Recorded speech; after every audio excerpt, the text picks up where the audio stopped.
Tolgay issue নিয়ে football মহলে সরগরম, কি বলছেন প্রাক্তনরা, আসুন শুনে নি। একটু ডিলেমি হচ্ছে ঠিক কথা, কিন্তু চারিদিক খতিয়ে আইএফএ সিদ্ধান্ত যেটা দিচ্ছে ঠিকই করছে। কারণ প্লেয়ার স্ট্যাটাস কমিটি এত সদস্য থাকার জন্যে সিদ্ধান্ত আসা মুশকিল। সেটা কোর কমিটি গঠন করেছে। একটু তো সব জিনিস আমরা পেছিয়ে আছি, নতুন কথা তো কিছু নয়। আমাদের সবাতেই একটু গড়িমাসি ব্যাপার আছে, শুধু খেলা কেন, স্পোর্টসটা সব ডিসিপ্লিনে একটুখানি দেখবো ভাব আছে আর কি। সেটা যত তাড়াতাড়ি সম্ভব টোলগের পক্ষে মঙ্গল। এই মুহূর্তে আইএফের একটা বিরাট ভূমিকা আছে, কারণ তারা নিজেরাই ঠিক করতে পারে না যে আজকে কি আছে, আগামী দিনে কি হবে, বা আগামী 2-3 দিনের মধ্যে কি হবে তারা নিজেরাও জানে না।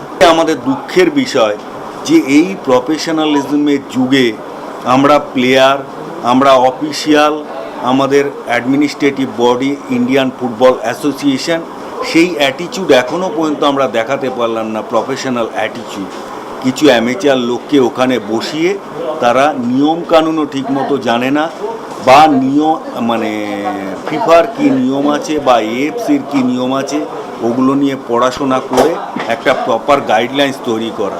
একটু সময় আইএফএ নিয়েছে, তা আমি বলবো এক্ষেত্রে উৎপল গাঙ্গুলি সঠিক কাজটাই করেছে।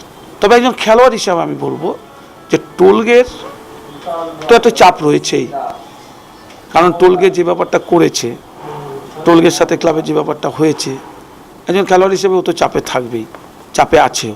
তো আমার মনে হয় ব্যাপারটা মিটে যাবে। এইটার এত তাড়াতাড়ি মীমাংসা হবে বলে আমার ডাউট আছে। আমাদের এখানে যে সিস্টেম চলছে মানে পুরোপুরি প্রফেশনালিজম আসেনি। সেক্ষেত্রে আমাদের খেলোয়াড়দেরও উচিত, যে লেভেলে টাকা পয়সা চলে গেছে সেখানে নিজেদের একটা করে অ্যাডভোকেট রাখা উচিত, যে শোয়ের সময় যে পেপারসটা দিচ্ছে আমার অ্যাডভোকেটকে আমি একবার দেখিয়ে নেবো। এখন এটাই অপেক্ষা, কি রায় দেয় আইএফএ। Bureau report, football.com।